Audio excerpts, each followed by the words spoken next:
Ciao amici di Archeosarrabus, oggi sono in compagnia di Giuseppe che mi porta in zona di confine. Dove siamo, Giuseppe? Allora, siamo nel comune di Maracalagonis, più precisamente nella zona di Torre delle Stelle. Infatti abbiamo una vista stupenda sulla costa. Da una parte vediamo la catena montuosa di Villa Simius, quindi oltre Torre delle Stelle, Geremeas, e voltandoci dall'altra parte invece tutto il Golfo degli Angeli. È una zona estremamente panoramica, come vedete di stelle non ce ne sono, ma Però guardate dove abbiamo iniziato. Abbiamo iniziato il documentario da questa pietra granitica fantastica che la natura ha scolpito in una maniera molto particolare. Giuseppe, era giusto iniziare con questo misticismo in pratica, vero? sono perfettamente d'accordo, anche perché l'area appunto è caratterizzata da tutti questi blocchi di granito ricchi di tafoni, e quindi ogni roccia ha una scoperta, diciamo così. Allora, continuiamo ancora un po' in macchina e a tra poco. Ah, c'è anche Snussi. Oh, Snussi!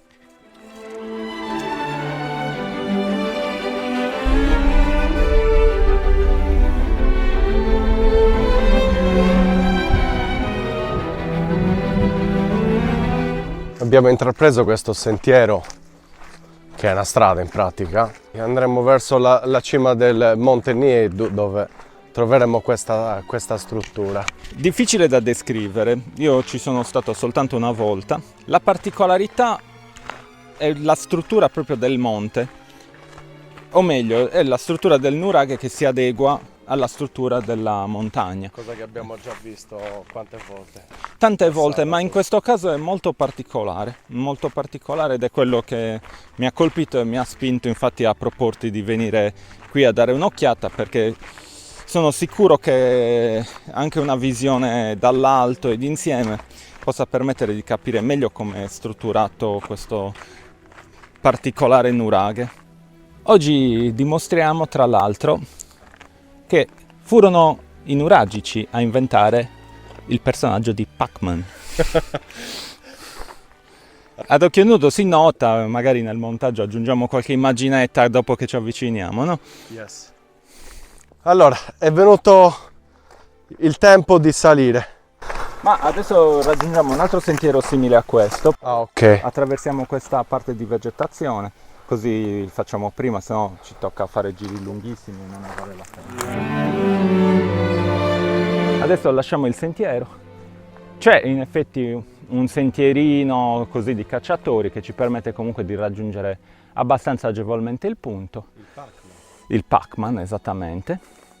E l'unico problema è che, essendo noi in settembre, la vegetazione è un po' spinosa.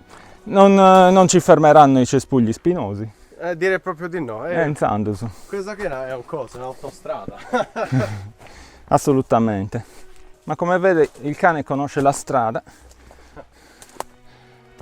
Guardalo! È lì, di fronte a noi, il nostro amico Pac-Man. Faccio notare anche sulla destra questo bastione naturale di granito, che magari salendo non ci si rende molto conto perché gli alberi sono comunque abbastanza alti. Qua attraversiamo di nuovo la macchia.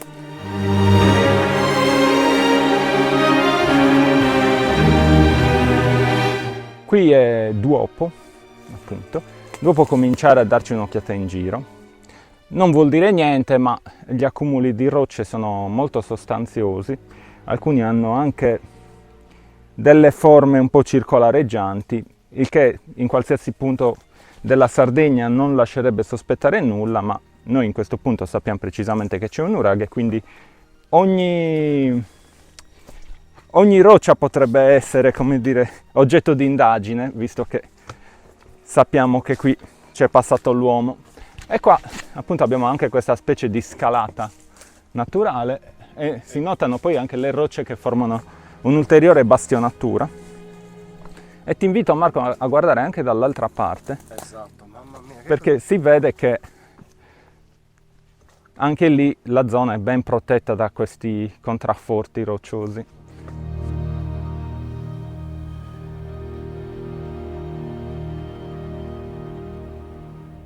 Io la prima volta che sono venuto qua non sapevo che ci fosse il nuraghe perché sono venuto semplicemente in escursione, ma quando ho visto tutta questa roccia in giro mi sono insospettito e infatti poi salendo mi sono dato un'occhiata in giro e ho scoperto che qualcosa c'era. Poi è un nuraghe censito, per carità, semplicemente ero io poco informato, ma è stato bello scoprirlo in questo modo. Allora, da qui sembrerebbe che non c'è niente. Un corno, ma l'hai visto come qua sotto? Sì, però dico così, ci passi senza avere idea, no? Però se ci spostiamo da questa parte invece, iniziamo a notare che qualcosa c'è. Tu eri già agattao. Ecco qua, e questo è... Io non vorrei... Vabbè, questo è proprio... Non vorrei dire castronerie, ma il buon Martino dice sempre che quando la grana è così impura, spesso vuol dire che ci sono passati i nuragici. Senti che leggero, resto di fusione questo. Resto di fusione, Vedo guarda no? che colore. Questo, Bello, mi come brilla. come brilla. E qui abbiamo la prova comunque che il nuraghe effettivamente c'è. E se vedi abbiamo qua un muro e anche là ce n'è un altro. Noti Marco? Sì, bellissimo. Si vede qua con questa camera circolare, ellittica, forse è meglio dire, questo muro che chiude e fa una sorta di stanza completa che si appoggia a questo roccione fantastico. Andiamo a vedere il muro bello, dice Giuseppe. Passiamo da qua. Qua si vedono già diversi filari. Sono più torri interseccate, pare, vero? Guarda come, vedi, si interseca qua. Guarda qua che roccioni, cioè questo è il muro che Tu interseca. guardi qua ti emozioni tantissimo. Perché? No! Picciocusu, ragazzi. Abbiamo anche l'architrave. No, abbiamo proprio l'ingresso. Fai vedere. Pazzesco. E noti che sopra c'è il muraglione roccioso, quindi Esatto. si vede che è proprio una parte che ricopre l'interno del nuraghe che oggi purtroppo non è visibile. Guardate qua, bellissimo. C'è una sorta di pilastro sotto.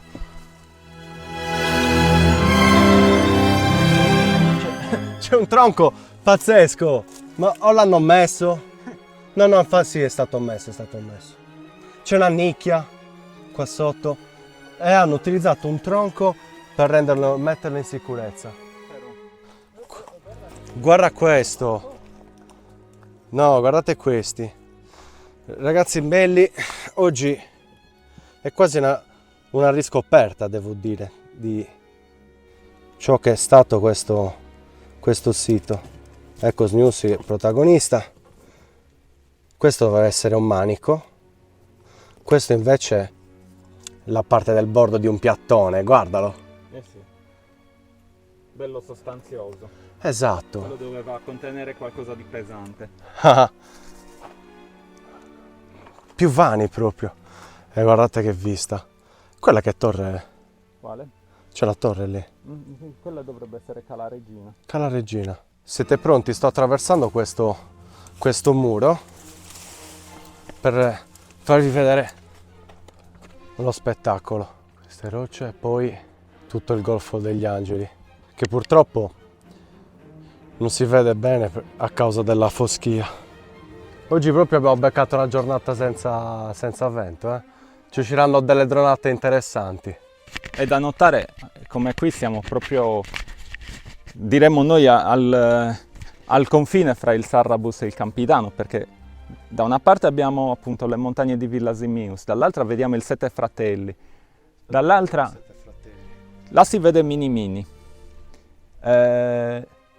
Da lì si può indovinare, non si vede bene Serpedì, ma si indovina. Montarbo è da quella parte. Lì c'è Quartu. Quartu è importantissimo. La nostra patria. Esatto. Quartu ti abbiamo nel cuore. Forever. Assolutamente. Ricordati anche di noi però. quarto Di Sarrabus. di inclinazione sarrabesa. E poi purtroppo penso che dalle immagini non si vedrà molto, ma rendersi conto di come la posizione di questo nuraghe sia strategica, cioè in cima a questo bastione roccioso si vede il mare della costa orientale e della costa meridionale e poi siamo protetti da questa gola dove in inverno vi assicuro passa una buona quantità di acqua. Si vede proprio. Si vede proprio anche, ed è una gola bella impervia. Lì vediamo Cucuruella, bellissimo lo stesso. E quello tra l'altro è un monticello che si chiama, più basso. questo più basso, si chiama Cucuru su Nuragi. Ma il nuraghe non c'è. Guarda quanto crollo c'è. Sì, ma poi guarda com'è aggettante proprio. Enorme. Qui si nota benissimo come la natura è stata sfruttata per la costruzione del nuraghe. Proprio come dici tu, Marco, questa roccia a forma di vela che si trova qua accompagna il muro alla perfezione. Alla perfezione. Che doveva girare qua in questo senso. Sì, si vede, si indovina anche qui l'andamento del muro. Non si capisce se poi anche qua ci sia una sorta di corridoio ricavato o se si tratta solo di crollo, ma più probabilmente il muro continuava di là perché mi sembra di vedere che anche lì c'è sia un'altra parte. Cioè, ad ogni modo vedere tutta questa roccia qui ci fa capire quanto doveva essercene montata sopra, quanto è stata utilizzata per l'edificazione, che poi arriva fino a qua, quindi era tutta una bastionatura. Guardate anche che bella questa roccia. Con dei locali. Con questa intrusione qui, guarda. È cemento? È il famoso cemento nuragico, contaminato dal quarzo, perché lo vedo così un po' bianchiccio, vedi qua che poi sembra fatto a cristalli. Quindi forse era una vena di quarzo che non si è formata bene. Qui abbiamo un altro muro. Qua la vegetazione è più fitta purtroppo, quindi si capisce meno che cosa stiamo guardando. Quello che è chiaro è che anche qua sono state sfruttate le rocce circostanti per realizzare che cosa? Un terrapieno? Una torre? Non si sa, quello che vediamo è che è comunque il risultato distaccato dall'altro, chissà se un tempo fossero uniti, però è certo a questo punto che l'insediamento si doveva appropriare di tutta la sommità di questo monticello. La fucina, pieno di Chi lo sa. E qua c'è l'altro lato, sì, l'altro muro. Quindi abbiamo visto bene, Marco. L'abbiamo indovinato, però non mi sembra una torre così, però nella mia ignoranza mi potrei tranquillamente sbagliare. Qui abbiamo delle altre rocce, come le definite, Marco? Giganti. E in effetti da sopra non si capiva così bene, ma in effetti sono... Sì, viene da pensare appunto che magari questi massi grandi siano stati corretti poco a poco, ma probabilmente erano già presenti, e poi attorno quelli più piccoli. Esatto, per realizzare forse una bastionatura o qualcosa, un terrazzamento. Salutiamo questo bellissimo sito, questo nuraghe, super complesso, particolarissimo, con queste grandissime rocce granitiche che mi hanno stupito, mi hanno fatto innamorare come ogni volta di tutti i posti che raggiungiamo. E rimangono sempre aperte le curiosità su quali potessero essere in passato le relazioni fra queste zone e quelle che trattiamo più spesso, che sono quelle del Sarrabus, perché in linea d'aria siamo lì, no? Siamo sempre lì. Ringrazio Giuseppe per questa invasione nel territorio campidanese, ma dal punto di vista geologico molto simile al nostro Sarrabus. Lo chiamiamo Sarrabus Campidano, lo chiamiamo questo. Sarrabus Campidano. E comunque ci troviamo sempre geologicamente sul massiccio granitico del Sarrabus, quindi da quel punto di vista non sbagliamo. Esatto, quindi seguiteci, mettete mi piace, commentate se volete. Questo è stato il mio ultimo documentario per quest'estate qua in Sardegna, ma ce ne saranno anche in autunno, ve lo prometto. Aspettando il ritorno di Martino, ci vediamo alla prossima puntata di Archeo Sarrabus. Grazie Giuseppe. Ciao a tutti. Ciao.